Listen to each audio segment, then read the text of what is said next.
திரு Iniyan Robert, வெற்றி வாய்ப்பு இருக்கு அப்படின்னு தெரிஞ்சிருந்தா ஏதாவது கட்சிக்காரர்கள் நிப்பாட்டி இருப்பாங்க. வெற்றி வாய்ப்பு இல்லை அப்படின்றதால தான் ஓய்வு பெற்ற உச்சநீதிமன்ற நீதிபதி அப்படின்லாம் கொண்டு வந்து அவரை இன்னைக்கு வந்து பலிகடாக்கியிருக்காங்க அப்படின்ற குற்றச்சாட்டம் முன் வைக்கிறாங்க.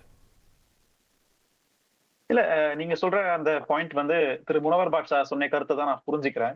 அவர் ரெண்டு முன்முடிவுக்கு வந்துட்டார். என்ன ரெண்டு முன்முடிவு அப்படின்னா, 3வது முறையாக பாஜகவுக்கு மக்கள் வாக்களித்தாங்க அப்படின்னு அவர் சொல்றாருல, அது குறித்து தான் பெரிய விவாதம் நடந்துட்டு இருக்கு இந்தியாவுல. நாம அதை தனியா பேசுவோம், எப்படி வெற்றி பெற்றிருக்காங்க அப்படின்றத நம்ம எலெக்ஷன் கமிஷன் மூலமா தனியா பேச வேண்டிய தலைப்பு ஒண்ணு. ரெண்டாவது, தேர்தலில் தோல்வி அப்படின்னு ஒரு யாரும் சொல்லவே இல்லையேங்க. நாங்க தோக்க போறோம் நாங்க சொல்லவே இல்லை. இது ஒரு முயற்சி. அவங்களும் தோக்கலாம், நாங்களும் தோக்கலாம். தேர்தல் முடிவுகள் வருவதற்கு முன்னாடியே நம்பர் கூட இருக்கு சார், 390க்கு மேல. நீங்க அது சரி பாருங்க, இன்னும் தெலுங்கு தேசம் கட்சி தன்னுடைய முழுமையான அறிக்கையை விடவில்லை. அதே மாதிரி பிஆர்எஸ், பாரதிய ராஷ்டிரிய சமிதியும் இன்று வரை வாய் திறக்கவில்லை. அப்போ இது வந்து பாஜகவுக்கு புல் ஸ்டாப்பா இல்ல கமாவான்றது இந்த இரு கட்சிகள் வாய் திறந்த பிறகுதான் நமக்கு தெரியும். 5 நாளைக்கு முன்னாடி ஒய்எஸ்ஆர் காங்கிரஸ் தலைவர் திரு ஜெகன்மோகன் ரெட்டி, சுதர்சன் ரெட்டி பேர் வரதுக்கெல்லாம் முன்னாடி 6 நாளைக்கு முன்னாடியே என்ன சொன்னாரு நியூஸ்ல, சந்திரபாபு நாயுடு அவர்களும் தலைவர் ராகுல் காந்தி அவர்களும் தொலைபேசியில பேசிக்கிட்டு இருக்கிறாங்க என்கிற ஒரு செய்தியை கசிய விட்டார். இப்படி கனெக்ட் பண்ணி பாருங்க. அப்போ இந்திய ஜனநாயகத்துல எது வேணா நடக்கக்கூடிய வாய்ப்புகள் உண்டு. இது பாஜகவுடைய என்டிஏ ஆட்சிக்கே இது புல் ஸ்டாப்பா இல்ல கமாவா என்பதை இந்த துணை ஜனாதிபதி தேர்தல் எழுத போகிறது. அதற்குள்ள அவசரப்பட்டு இவங்க தோக்குற வேட்பாளர் நிறுத்திட்டாங்க, தோக்கதான் போறாங்க என்ற முன்முடிவுக்கு ஏன் நம்ம போகணும் என்பதுதான் எங்களுடைய கருத்துங்க. இல்ல அதுல இல்ல அது அடையாள அரசியலுக்காக நீங்க நிப்பாட்டி இருக்கீங்க அப்படின்ற குற்றச்சாட்டு இல்லையா? இல்ல, இதுல ஒரு அடையாள அரசியல் வேட்பாளரா நிறுத்தினதுக்கும் இன்னைக்கு இவரை நிறுத்தி ஒரு உச்சநீதிமன்றத்துடைய முன்னாள் நீதிபதி அப்படின்றதுக்கு வித்தியாசம் இருக்குல்ல. அன்னைக்கு ஒரு வாஜ்பாய் நிப்பாட்டினார். நான் திருப்பி அதே கேள்வி நான் கேட்பேன். திரு அப்துல் கலாம் அவர்களும் திரு சிபிஆர் அவர்களும் ஒன்னா? இருவரும் ஒரே கொள்கையை சார்ந்தவங்களா, ஒரே அமைப்பை சார்ந்தவங்களா? திரு அப்துல் கலாம் அவர்கள் என்ன பேசினாரு, இவர் என்னெல்லாம் பேசியிருக்காருன்றதை நீங்க ஒரு கம்பேரிட்டிவ் அனாலிசிஸ் பண்ணிக்கோங்க. நீங்க அதை வச்சு இருவரும் ஒரே ஐடியாவை சார்ந்தவங்க நமக்கு புரிஞ்சுருவாங்க.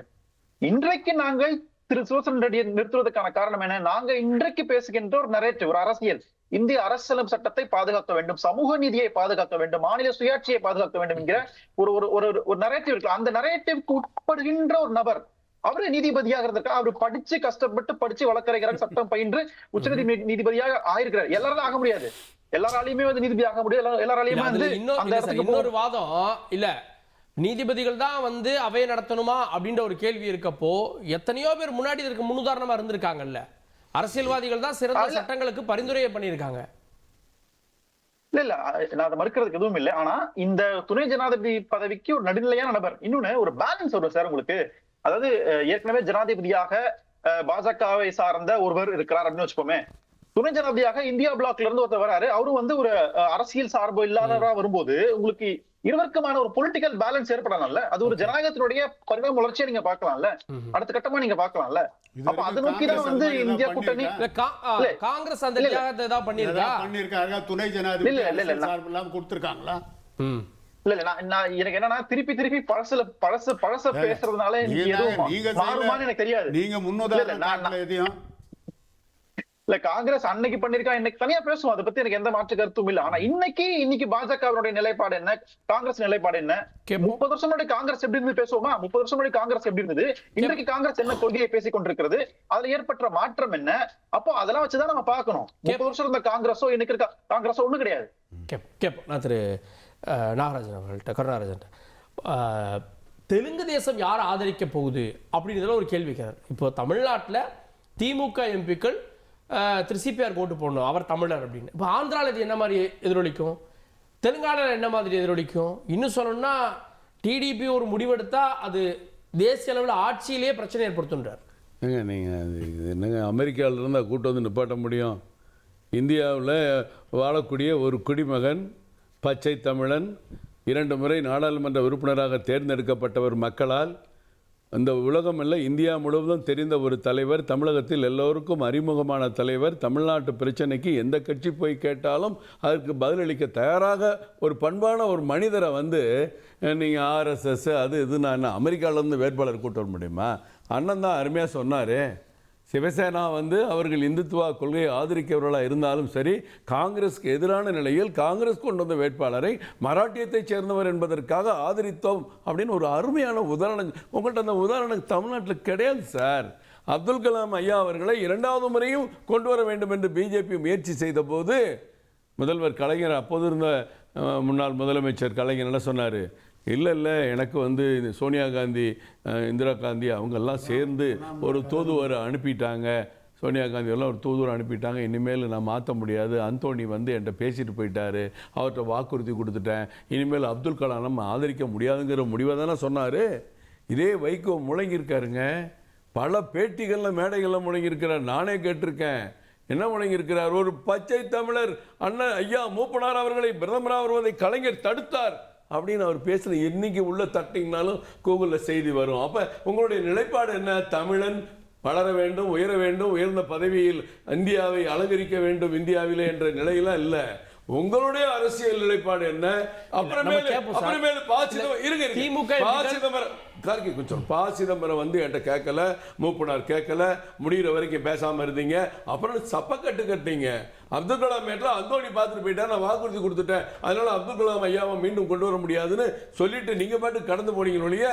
தமிழர் உணர்வு, அப்துல் கலாம் போன்ற ஒரு மாமேதைகள், தமிழ்நாட்டுக்கு பெருமை சேர்த்த இந்தியாவில் மாமேதைகள்லாம் திருப்பி கொண்டு நீங்க சிந்திக்கல.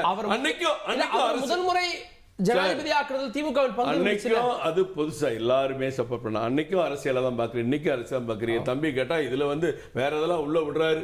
2,17,00,000 ரேஷன் கார்டுல எத்தனை ரேஷன் கார்டு 20 கிலோ 30 கிலோ அரிசி வாங்குதே? ஒவ்வொரு அரிசி மணியும் மத்திய அரசு கொடுக்குது. ஆண்டுக்கு 6,000 ரூபாய் 23 லட்சம் விவசாயிகளுக்கு தமிழ்நாட்டில் கொடுத்துட்டு இருக்கோம். 100 நாள் வேலை திட்டம் நம்ம பேசுறோம்ல. 100 நாள் வேலை திட்டத்தை 150 நாள் வேலை திட்டமா மாத்துவேன்னு திமுக தேர்தல் அறிக்கையில் சொல்லியிருக்கு. அந்த 100 நாள் தான் இருக்கு. ஆனா அந்த 100 நாள் 148 ரூபாய் சம்பளத்தை 318 ரூபாய் மாத்துறது பாரத பிரதமர் நரேந்திர மோடி என்ற திருமகன். அந்த சம்பளத்தை கொஞ்சம் கூட பேசக்கூடாது. அந்த சம்பளத்தை 69 லட்சம் பேர் 89 லட்சம் பேர் பதிஞ்சு வச்சிருக்காங்க மிஸ்டர் காக்கி.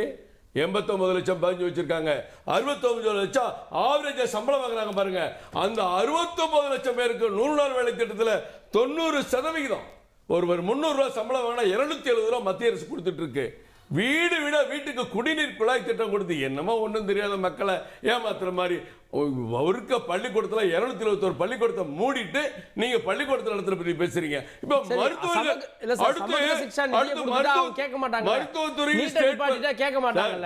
இந்த பட்ஜெட்ல தம்பி அவர் கையில வச்சிருக்காருல, அதுல ஆன் பண்ணி தமிழ்நாடு பட்ஜெட்ல 3 லட்சம் கோடி போட்டிருக்கோம். வெயிட் 3 லட்சம் கோடி போட்டிருக்கோம். 81,000 கோடி மத்திய அரசு ஃபண்டு. அதை பார்த்துட்டு இப்ப அடுத்த ரவுண்ட்ல பேச சொல்லுங்க. சரி, ஓகே திரு சஃபி. கார்கே சார், வெற்றி உறுதி. நீங்க துணை ஜனாதிபதிக்கு அண்ணன் சரியா, சட்டம் சரியா, நீதி சரியாங்கிறது இல்ல. நாடாளுமன்ற எம்பிக்கள் தேர்ந்தெடுக்கக்கூடிய பதவிங்க. இதுல வந்து உங்க சித்தாந்தத்துக்கு என்ன வேலை இருக்கு? இந்த சித்தாந்தம் தான் இந்தியாவின் பெரும்பான்மை சித்தாந்தங்கிறது உலகத்துக்கு தெரியும். இது யாரும் மறுக்கல. கார்கே இப்போ அவர் அண்ணன் வந்து வெளிப்படையாக சொல்கிறாரு.